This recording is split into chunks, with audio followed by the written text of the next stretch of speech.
Hello there and welcome to another Why You Lost. It's been a while, I know, but Mr. Tiefel sent me this replay, so I thought, let's have a look, let's have a go. We'll do one of these again.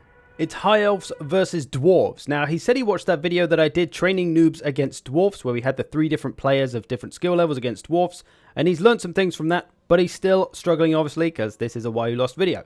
So he's got a couple of ranger units, kind of chaffy, kind of to tie things up. He's got some white lions, 3 units of those, and then 2 units of Hoemasters, very powerful anti-infantry corps, and then 2 white lion chariots. So lots of armor piercing. That's what he took away from the video, as he should have done. He also has Tyrion on a horse and the Lawmaster of Hoeth with a couple of spells, so solid picks in the character department. So overall, his army is very infantry heavy, doesn't have a ton of mobility, which may be a problem for him. He's got the 2 chariots and Tyrion as well on that horse, but is it going to be enough against all these dwarves? Well, we already know the answer, but you know what I'm trying to say. The enemy has 5 units of Longbeards with great weapons, so lots of armor piercing. Also got the Peak Gate Guard, more armor piercing with armor sundering as well. He's then got 3 cannons, so he's gone heavy on the ranged artillery. No missiles though, does have some dwarf warriors with great weapons at the back. Grombrindle is the Lord, and then a couple of Slayer units at the back as well. So infantry heavy, lots of armor piercing as well. But instead of the mobility, of course, he has artillery instead. So kind of similar game plans almost, relying on the armor-piercing infantry. But one of the big problems of this map is this big chunk of rocks in the middle. You have to kind of maneuver around this. And a little mistake, I think, here, first of all, is that the High Elves, most of their army is going around one side. And if we look at where the cannons can see, it's only really this one side of the rock face. So the cannons can only shoot anything on this side, but everything over the other side is pretty covered. So he should bring all of his army around that side, which he mostly has done, bar a couple of units here. These should have come around with the rest of the army and all pushed up this side, I think, because those 2 units that are going down the other side by themselves are very much a target for the cannons. As you can see, there you go, 3 cannon shots coming in on these rangers, all hammering them because they're the only targets there. He's trying to move to the trees there, which is a good idea, trying to use the trees for a bit of cover, which I think is going to help him a little bit, but for the most part, they would have been better off going with the rest of the army so that they don't get isolated and picked off by those cannons. But he's moving his army up now. He's got his chariots going through the wood, I assume, again, for a little bit of cover from those cannons. Again, not a bad idea. Doesn't really need to rush them up. They are coming out very wide because of this, though. They're going to take a while to get into this army, so you might want to start moving them around a little bit earlier. These units, rangers, have been fairly hammered by the cannons. It's only that initial few shots that really hurt them. These white lions are unharmed, so it's not too bad so far. Not sure where the cannons are aiming, whether they're focusing down those rangers. Oh, there we go, there's the answer. Smashed the white lions there. Didn't do too much damage for 3 volleys. Probably wants to start moving either inside or to engage this unit. He doesn't really want to bunch up 2 of his units together when there's cannons firing at them. He could do some damage to these great weapons.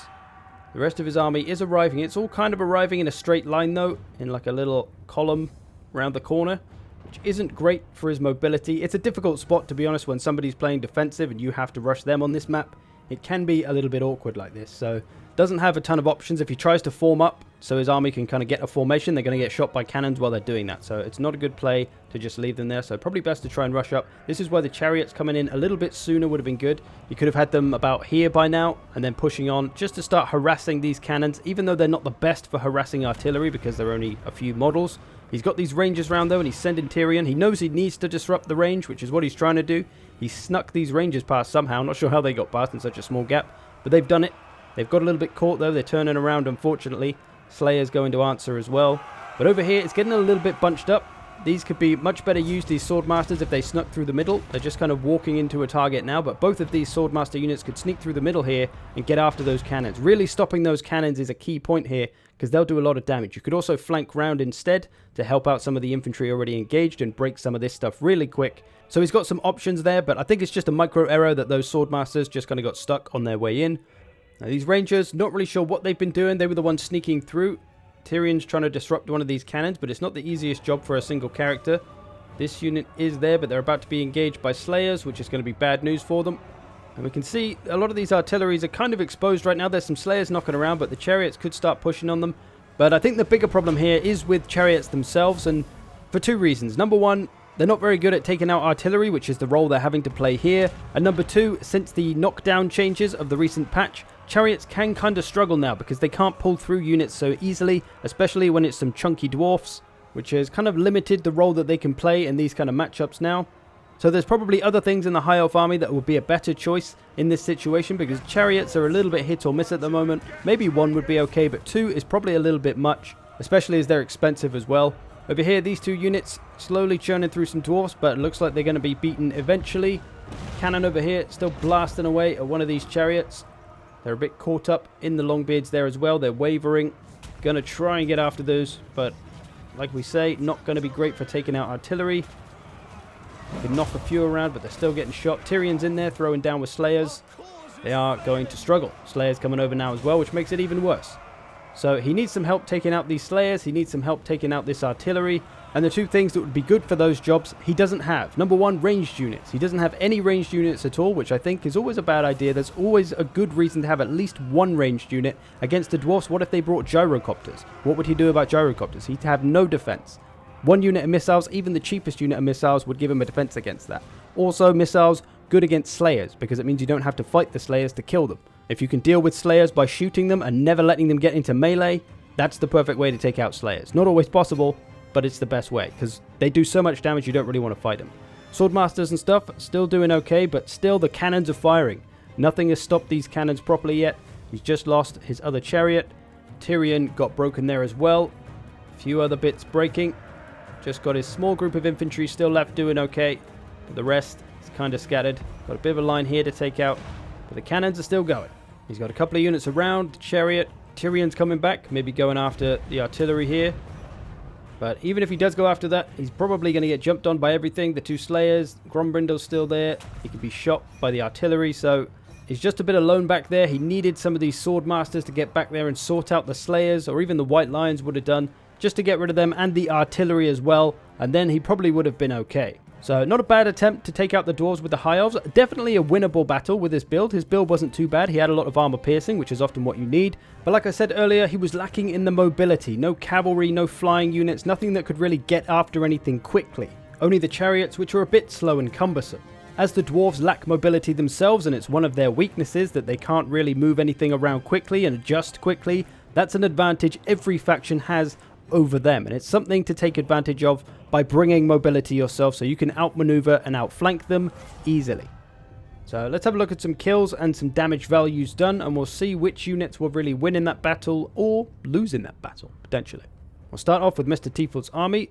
Tyrion, not a lot of kills, but he was going after that artillery. Did okay damage, probably not enough for his cost though. A little bit of work from the Rangers, not terrible, but not great from the White Lions. Swordmasters did okay though, 2,000 and 1,500, that's pretty good.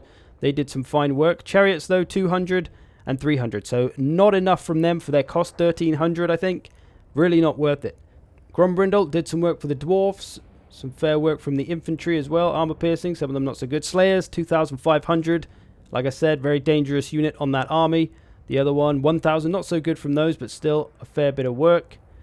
Hammerers, lots, and artillery. There we go, 1,500, 1,200, and 1,500 again. So most of the work there, a third of his army value taken off by the cannons alone. So that's a hell of a lot. If he could have taken them out early, that would have been game over for the Dwarfs, because all they would have had left is inferior infantry to Swordmasters and probably White Lions. So let's have a closer look at the build itself, and we'll see if there's anything we could change to make some improvements. So starting off, High Elves against the Dwarfs. This is Mr. Tieful's army as he had it, I believe. So firstly, Tyrion. A good pick against the Dwarfs, I think. He's on his horse, so he's got the mobility. He's got armor-piercing damage, so he can take out those lords and heroes himself. And of course, he's a melee beast in general anyway. You could take him off the horse though. He's still pretty quick, 36 speed, able to outrun other dwarf heroes, so you don't have to worry about him being gooned on or caught. He'll be able to run away from them, but the horse does give him the harassing option. For his abilities, he's got all of them, Fate and Riposte, Stand Your Ground, and Foe Seeker. The only one I'd say was a bad choice is Foe Seeker, because this is mostly used for chasing down an enemy or running away from them. Both things that you can already do with your normal foot speed anyway, because dwarfs are slow, so you don't really need Foe Seeker at all. The other two, very useful though, for various things. He also has the Heart of Avalon for the healing, which is a no-brainer and a good pick there. And he doesn't have Sunfang, which is a good choice because that's a magical attack, and obviously dwarfs have resistance to magic. So Tyrion, overall looking pretty good. The Swordmaster of Hoeth, again, a good pick. Evasion and again Foe Seeker. I probably wouldn't take either of these. Again, you don't need the speed of evasion. It only really gives you the 5 melee defense, which probably isn't worth it. And again, you can just run your way out of trouble if you need to. So we don't need Foe Seeker there. Spells, he's got Earthblood, which is of course very good for the healing, useful in many situations, so a very good pick there. But he also has Spirit Leech, which I'd say is a bad pick, again for that dwarf 25% magic resistance, plus it may be resisted anyway, so it's a bit of a null kind of spell against the dwarfs. Better off with something a bit more useful, I would say some kind of buff. We don't really have too many options in the Lore Master's book. Shem's Burning Gaze, a magic missile, not bad. Harmonic Convergence is probably the best one. Miasma and Wild Form, again, not too much use. This one gives base weapon damage, but we need armor piercing damage, so that's not too much use. Harmonic Convergence, probably the best choice. Melee attack and melee defense, slap that on some Hoe Masters, and they'll go to work with the extra melee attack especially. So good picks overall though, with the Lord and Hero, good for taking on the Dwarfs. They're both anti-infantry, so they can do some work there. The Lore Master also has, he has an item as well, the Blessed Tome, so that gives leadership to all nearby units. Good and useful against those Dwarfs, especially as they're going to hold on and fight for a long time. That could help us out. 2 Rangers. I think this is good. It's good for just chaffing stuff up. Maybe good for taking on those Slayers and putting some damage on them. The 3 White Lions are an essential part of the front line. Swordmasters are also good picks, but overall there's probably too much infantry and too much money spent on infantry, because then we have the White Lion Chariots, which are, again, pretty expensive and really didn't get a lot done for the 2 reasons I stated earlier. So I'd maybe lose one or maybe both of those and replace them with something a bit quicker that can move around a bit quicker and get after that artillery primarily. That's the big thing that there's missing here. There's not enough mobility and stuff that can move quick. So we're going to lose the Rangers. We're going to adjust this build. We're going to lose one of the Swordmasters. We'll take off their ranks. And we'll lose one of the Chariots for now. We'll hold on to the other one. I'd probably get rid of both because I'm not huge on Chariots anyway myself, but we'll keep one. So that's okay for a core, but now we need to fill it with some mobility. Now the Lord is fine, the Hero is fine. I don't think we need to change those. There are some other options you could take though, as long as it's nice and mobile and can take out Dwarfs, it's all good. There is the Pure Main Company actually, who have Armor Sundering, which is going to be very useful against those heavily armored Dwarfs. So it might pay to get rid of one of the White Lions and replace them with the Pure Main Company. That could be very useful against some of the, well, against any of the Dwarfs, but some of the higher tier ones might be good for chopping them down with. Also, as I said, we want some missiles probably, so just even some light archers would do the job. Gotta watch out if there are enemy dwarf missiles, because they'll probably mess them up, but it's just a defense if there were gyrocopters, or it's something to shoot at the Slayers, so you can kind of force them to do something, otherwise they just have to sit there and get shot. Because, like I mentioned, Slayers very dangerous in melee. They've got lots of melee killing power, but they don't have any armor, and they don't have a missile resistance, so missiles will gun them down fairly quickly, although they are a bit spaced out, so it does take a little bit longer than most units, but still, some kind of ranged unit is pretty much essential in any army, I would say. Now, a little bit of cavalry is what we need. These will take out that artillery nice and quick. 2 Illyrian Reavers, very quick on their feet. Something a little bit tougher as well, maybe some Silver Helms with shields, just in case there were missiles. Those 3 probably would have been enough. We could maybe take a dragon, actually. A dragon would be good. Those breath attacks can be great against dwarfs. They're not magical, they're explosions, so they do a good bit of damage. Could take out those Peak Gate Guard or some of the, well, any of the tough infantry, because it was all pretty tough. Longbeards. I've got rid of this second chariot here, so I've freed up a little bit of money so we can take the dragon. And we could take some White Lions of Trace. They would be good for munching through dwarfs. We could mix them in with the frontline infantry even. There's a whole bunch of options. Really, the 2 key things is to bring a lot of armor piercing, especially on the front line normally, and a lot of stuff to harass the missiles and artillery with. That's it. That's all you really have to do with dwarfs, and you should be okay. Mr. T4's problem is that he did the armor piercing thing really well, but he didn't really have enough pressure to put on all the ranged units, and thus those artillery pieces took him down. So something like this could be good. We got the strong lords and heroes for taking on enemy lords and heroes. We got the healing and the harmonic convergence.